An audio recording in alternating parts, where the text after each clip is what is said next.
आप सब खुश हैं? हालेलुया।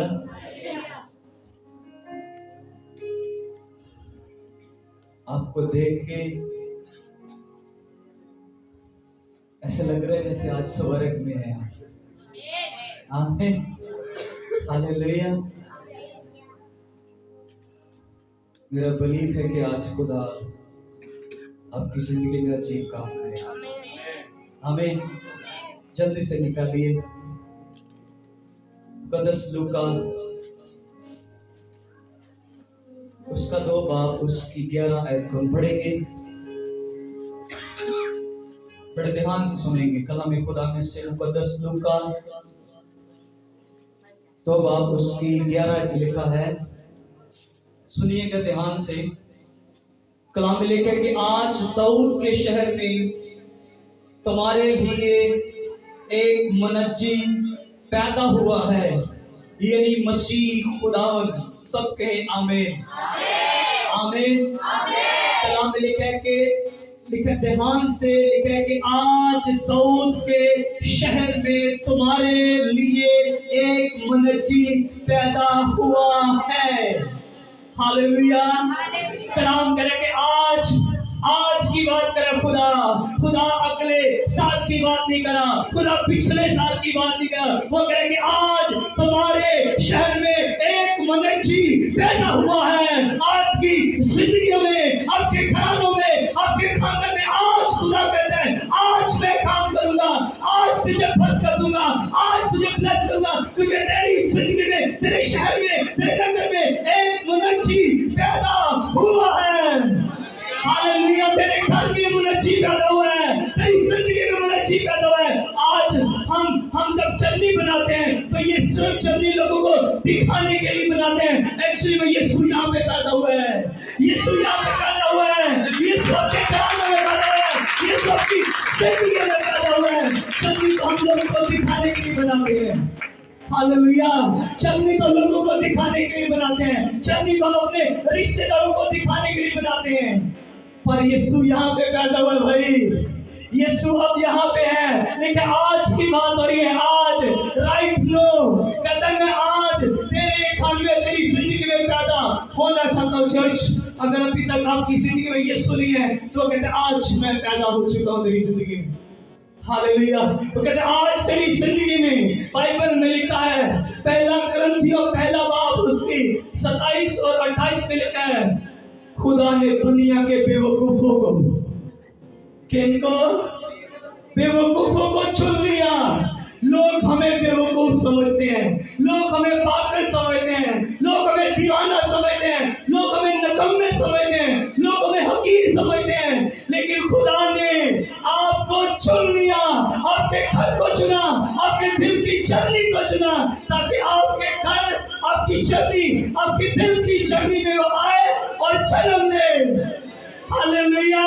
लोग हमें, आप कुछ भी करो, आप अब चर्च बेचो, आप शराब बेचो, आप कुछ भी करो, कोई भी दुनिया का काम करो, लेकिन जब आप बाइबल उठा के सुनाना शुरू करोगे, लोग आपसे दुश्मनी करेंगे, लोग आपको हकीर जानेंगे। लेकिन दुनिया का जितना मर्जी बुरा काम करो, लोग आपको किसी बुरी नजर से नहीं देखेंगे। जिस दिन आपने बाइबल पढ़ी शुरू कर दी, लोग आपसे नफरत करेंगे, क्योंकि लोगों को प्रॉब्लम चर्नी से उतरने वाले, चर्नी में पैदा होने वाले यीशु मसीह से नफरत है। और आप उसका प्रचार कर रहे हो, आप उसका प्रचार कर रहे हो जो आज आपकी जिंदगी में पैदा होगा, जो आपके घरानों में पैदा होगा, आपके बिजनेस को ऊंचा करेगा, आपके कारोबार को ऊंचा करेगा, आपकी घराने, आपकी लाइफ को ऊंचा करके रख देगा।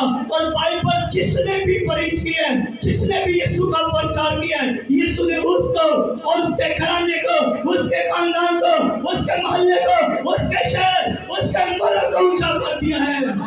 हालेलुया।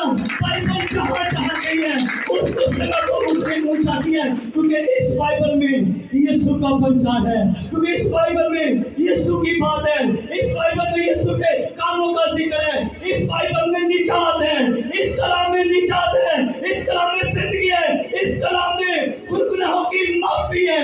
यही एक बाइबल है, यही एक किताब है दुनिया में जो निजात दे सकती है, क्योंकि यीशु निजात देने के लिए आया।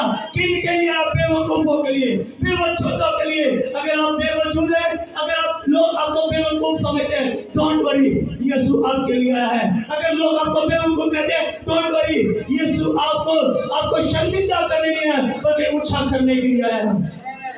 हालेलुया, यीशु आपके लिए आया है। अगर आपके लोग, आपके मोहल्ले के लोग, आपके रिलेटिव आपको हकीर समझते हैं, आपका शहर, आप जहाँ पे काम करते हैं, वहाँ पे लोग आपको हकीर समझते हैं, डोंट वरी, यीशु तेरे लिए आया है। यीशु कहता है मैं तेरे लिए आया हूँ, मैं कमजोरों के लिए, ताकि उन्हें चुनूं, ताकि उन्हें खड़ा करूं, ताकि उन्हें मुकर्रर करूं कि वो चाय और अंजीर की मुनादी कर सके। Hallelujah, don't worry church, Jesus आपके लिए है। हालेलुया, मुझे एक बात ध्यान समझनी है कि यीशु अगर मेरे लिए आया है, या अगर यीशु मेरे लिए आया है, तो फिर मुझे ऊंचा भी वो करने के लिए आया है। हालेलुया, कौन जानता था हमें? कौन जानता था हमें? कोई किसी ने सोचा था कि किसी ने सोचा था कि ये शख्स, ये निकम्मा, ये बेवकूफ, ये बेवजूद यीशु का प्रचार करेगा? किसी ने नहीं सोचा था। शायद मेरे खानदान ने नहीं सोचा था। मैं अक्सर लोगों को कहता हूँ कि मेरे खानदान पे खुदा ने फिर से दोबारा से नजर की है। हालेलुया, आज वही नजर जो मुझ पे हुई, मेरे घराने पे, मेरे खानदान पे हुई, वो नजर आज आप पे भी होने वाली है। चर्च, आपके कारोबार पे, आपके बिजनेस पे, आपके खानदान, आपके मोहल्ले, आपके हस्बैंड, आपके शब्द पर भी वही सेम नजर, सेम मसा उतरेगी यीशु मसीह के नाम से। आमीन। कलाम में लिखा है तेरे माँ बाप तुझे छोड़ जाएंगे, पर मैं तुझे, आपको सारी दुनिया छोड़ सकती है, आपको सब छोड़ सकते हैं, कहते मैं तुझे बुढ़ापे में भी लिए फिरूंगा। है कोई ऐसा दुनिया में? है कोई दुनिया में ऐसा? जितनों ने वादे किए सब कब्रों में पड़े हुए हैं। दुनिया में बड़े बड़े लोग आए, बड़े बड़े अपने को समझते थे, सब कब्रों में पड़े हैं। एक यीशु ने कहा मैं बुढ़ापे में भी तुझे लिए फिरूंगा, और वो लिए फिरता भी है। हालेलुया, यीशु की कब्र आज भी खाली है, और उस कब्र को दुनिया देखने जाती है। हालेलुया, हम बात करें यीशु मसीह की। आमीन। आपको सारे छोड़ सकते हैं, क्योंकि हम निकम्मे हैं ना, हम बेवकूफ हैं, हम बेवजूद हैं, हमारा कोई वजूद नहीं है, हमारी कोई वैल्यू नहीं है। लोग इसलिए छोड़ जाते हैं, हम गरीब बेशक, लोग इसलिए आपको छोड़ जाते हैं। जब पैसा नहीं होता, जब गुर्बत होती है, तो रिलेटिव भी पूछना छोड़ देते हैं। लेकिन अगर आपके पास पैसा आ जाए, आपके पास कोई कुर्सी आ जाए, आपके पास कोई मकाम आ जाए, दूर दूर के रिश्तेदार भी, आपको याद है आपकी मासी, उस मासी का फला भाई, उसका बेटे का बेटा मैं हूं, क्योंकि आप एक मकाम पे हो, आपकी एक वैल्यू है। यीशु जिस दिन आएगा ना, पुराने से पुराने रिश्तेदारों के रिश्तेदार भी आपसे मिलने आएंगे। हालेलुया, यीशु को जिंदगी में लो, उस यीशु को जो 2000 साल पहले नहीं, आज ही लेकर आज दाऊद के शहर में तुम्हारे लिए एक मनुष्य पैदा हुआ है। आपके दिल में यीशु मसीह पैदा हो चुका है। रिश्तेदारों के रिश्तेदार भी आपको सलूट करने वाले हैं। आमीन। डोंट वरी, अगर यीशु है तो रिश्तेदारों के रिश्तेदार, हमको यहूदियों के रिश्तेदार थे, हैं? कितनों को मालूम है हम यहूदियों के रिश्तेदार थे या नहीं?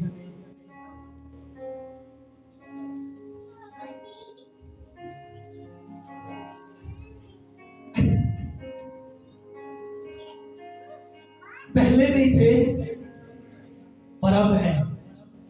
पहले हम शायद बुत परस्ती किया करते थे, हमारे बाप दादा, लेकिन अब है। इब्राहिम को अपना बाप समझते हैं, मानते हैं, हम भी मानते हैं। कुछ लोग और भी हैं जो इब्राहिम को अपना बाप मानते हैं, तो वो भी हमारे रिश्तेदार हैं। तो रिश्तेदारों से नफरत नहीं की जाती, है ना? क्यों जी फर्क साहब, रिश्तेदारों से नफरत नहीं की जाती, रिश्तेदारों के घर कार्ड भेज जाते हैं, रिश्तेदारों के घर पंजाबी जो सदा कर ले जाते हैं, उनको मैसेज भेजे जाते हैं, उनको कार्ड भेजे जाते हैं। तो ये जो मैसेज कार्ड होते हैं ना, हम रिश्तेदारों को भेजते हैं। सुनो, हालेलुया। आपको आज ध्यान समझना है, खुदा का बेटा किस लिए आया। खुदा का बेटा इसलिए नहीं आया कि हम फिर से नकम्मे थे और नकम्मे रहे। खुदा का बेटा इसलिए नहीं आया कि हम बेवकूफों वाले काम करते जाए। लेकिन खुदा का बेटा इसलिए जाहिर हुआ कि इब्लीस के कामों को मिटाए। ये बात आज आपको ध्यान समझनी है। खुदा का बेटा यीशु मसीह इसलिए आया कि मैं ऊंचा किया जाऊं, आप ऊंचे किए जाएं, इब्लीस के हाथों से छुड़ाए जाएं, शैतान के हाथों से छुड़ाए जाएं, उसके कामों से छुड़ाए जाएं, उसकी हरकतों से छुड़ाए जाएं। क्योंकि खुदा का बेटा इसीलिए मुझ पे आप पे जाहिर हुआ। खुदा का बेटा आपको छुड़ाने के लिए, आपकी फैमिली को छुड़ाने के लिए, आपके घरानों, आपके खानदानों, आपकी हर चीज को छुड़ाने के लिए खुदा का बेटा जाहिर हुआ है। और इब्लीस का काम है आपको भरमा के रखना, आपको फंसा के रखना, आपको किसी तरह जाल में फंसा के रखना, किसी ना किसी चीज में फंसा देना, यूथ को फंसा देना, लोगों को, खासकर क्रिश्चियन लोगों को वो बहुत जल्दी फंसाता है। उसे मालूम है, क्योंकि उससे ये बात बड़ी अच्छे से मालूम है, इनके पास यीशु का कलाम है। और उसे ये भी पता है, अगर इनके हाथ लग गया और इन्होंने सुनाना शुरू कर दिया, मेरा सारा काम खराब कर देंगे। इसलिए वो फंसा कर रखता है, नशों में फंसा कर रखता है, नशों में फंसा कर रखता है, किसी तरह किसी ना किसी प्रॉब्लम में फंसा कर रखता है ताकि ये निकले मत। लेकिन खुदा का बेटा आपको निकालने के लिए है। खुदा का बेटा आपकी बीमारी को, आपकी प्रॉब्लम, आपके मसले मसाइल सब खत्म करने के लिए है। इसी बात को आज आपने अंडरस्टैंड करना है, समझना है, ताकि आप इस बात को समझ सके कि खुदा का बेटा किस लिए है। आप दुनिया भर में जहां जहां भी जाओगे, अंजील की मुखालफत है, कलाम की मुखालफत है, यीशु मसीह के प्रचार करने वालों की मुखालफत है, जो मसीह को मानते हैं उनकी मुखालफत है। दुनिया में जहां मर्जी चले जाओ, जिस भी यूरोप चले जाओ, आप किसी भी मुल्क चले जाओ, वहां पे इसकी मुखालफत है। और कहीं ना कहीं क्रिश्चियन भी इसी की मुखालफत कर रहे हैं। लेकिन बाइबल में लिखा है, जब मेरे सबब से लोग तुम्हें सताएं, लान तान करें, तो क्या करना? खुशी करना। जब लोग सताएं, जब लोग लान तान करें। इस वक्त मैं आपको बताऊं, इतनी बड़ी बेदारी है, इतना बड़ा रिवाइवल है। आपको बताऊं कि एक इंडिया में उन लोगों को समझ नहीं आ रही कि इनको रोका कैसे जाए। इतनी जबरदस्त बेदारी है, वो जो गैर कौम है, वो जो हिंदू है, उनको समझ ही नहीं आ रही इनको रोके तो रोके कैसे। इतनी खतरनाक, इतनी बड़ी बेदारी है वहां पे। और चर्च, क्या बात है, हजारों नहीं है वहां पे, लाखों की चर्च है। और टाइम आने वाला है चर्च आपका, आमीन। अब टाइम आने वाला है कि यहां पे भी समझ नहीं आएगी कि इनको रोके कैसे, आमीन। क्योंकि प्रेयर्स हो रही है, दुआएं हो रही है पीछे, और उसका रिजल्ट हम देख रहे हैं, आमीन। ऐसे ऐसे मुल्क हैं जिनका नाम नहीं ले सकता, वहां पे इतनी जबरदस्त काम खुदा कर है, खुदा की कुदरत लोगों को छू रही है। और मैं बता दूं, ये भी लोग अपने मुंह से यीशु मसीह के बारे में कह रहे हैं। कोई बंदा यीशु के बारे में कह रहा है, हमने यीशु मसीह के प्रचार को आम किया है। आपका क्या ख्याल है? वो आपको खुश करने के लिए कह रहा है? आपका क्या ख्याल है? वो वैसे ही कह रहा है? नहीं, वैसे नहीं कह रहा। होली स्पिरिट मजबूर कर रहा लोगों को, हालेलुया। होली स्पिरिट मजबूर कर रहे हैं। आपका क्या ख्याल है कि जो वहां पे पहली मर्दमशुमारी थी, किसने ऐलान किया था कि सारे अपने अपने आबाई खानदान में आए? कैसर अगस्तुस ने कहा था जाओ जाकर वहां पे अपने नाम लिखवाओ। पता नहीं कहां से ये 2, 3, 4 किलोमीटर से ज्यादा बनता है। मुकस्सा मरियम और यूसुफ वहां से निकले और बैतलहम में जाके अपना नाम लिखवाया, और उसी रात यीशु मसीह का दम है। ये सफर करना ठीक था? बात समझ रहे हैं सब? यहाँ पे सारे मतलब मिचोर लोग बैठे हुए हैं। कहा 5-6 किलोमीटर मोटरसाइकिल पे नहीं है, कार पे नहीं है, गधे पे या पैदल, ये 2 सफर हो सकते हैं। और इन 5 किलोमीटर का फासला तय करके वो आए हैं। आपका क्या ख्याल है? बादशाह जानबूझ के ऐलान करें? आपका क्या ख्याल है कि वो वहां पे लिखा कि वो दाऊद के शहर बैतलहम में पैदा होगा? वहां से कहां से? नासरत से निकले और बैतलहम में, ताकि वो जो नबूवत की गई है वो नबूवत पूरी हो सके। लेकिन मैं गैर कौमों को खड़ा करूंगा, मैं सहरा में नदियां जारी करूंगा। आपका क्या ख्याल है? वो ऐसे ही कह रहे हैं, हमने यीशु मसीह के नाम को, हमने यीशु की तालीम को आम किया है। भाई खुद से नहीं कहा जा रहा। पौलुस कैसर अगस्तुस को मजबूर करा था, तू अगर कहेगा तो मुकस्सा मरियम और यूसुफ बैतलहम में आएंगे। और मैं बता रहा हूं, खुदा भी मजबूर कर रहे हैं अब गैर कौमों को कि वो यीशु के बारे में, यीशु के नाम में यीशु का प्रचार करें और यीशु के नाम को आम करें। हालेलुया। भाई यीशु का नाम ही ऐसा है कि गैर कौमें भी मजबूर हो जाती है। हालेलुया। फिर सानू की मसला है? हालेलुया। अगर गैर कौमें यीशु का नाम लेने पे मजबूर हो रही है तो मैनू की मसला है? हमें क्या प्रॉब्लम है? हम क्यों यीशु का नाम नहीं ले रहे? आपको यीशु का नाम लेना भी है, उसका प्रचार भी करना है और लोगों तक जाना भी है। अपने लोगों से शुरू करो पहले। हालेलुया। पहले अपने इकट्ठे कर लो, बाकी बात हो जाएगी। हालेलुया। अपने लोगों के दरवाजों पे जाओ और जाकर दस्तक दो, यीशु के बारे में बताओ। आपका क्या ख्याल है? लिखा कि वो तेरे दिल के दरवाजे पे खड़ा है और खटखटा है। आज कब यीशु आएंगे? कैसे आएंगे? यीशु आपके अंदर से होकर किसी का दरवाजा खटखटाएगा। हालेलुया। आपको जाना पड़ेगा। आपके अंदर यीशु मसीह है, मालूम है आपको? आप वो यीशु मसीह, मतलब पाक रूह आपके अंदर जाएगा और आप लोगों के पास जाओगे। आमीन। हालेलुया। God bless. खुदा आप सबको बरकत दे। आइए खुदा की हुजूर में झुकें।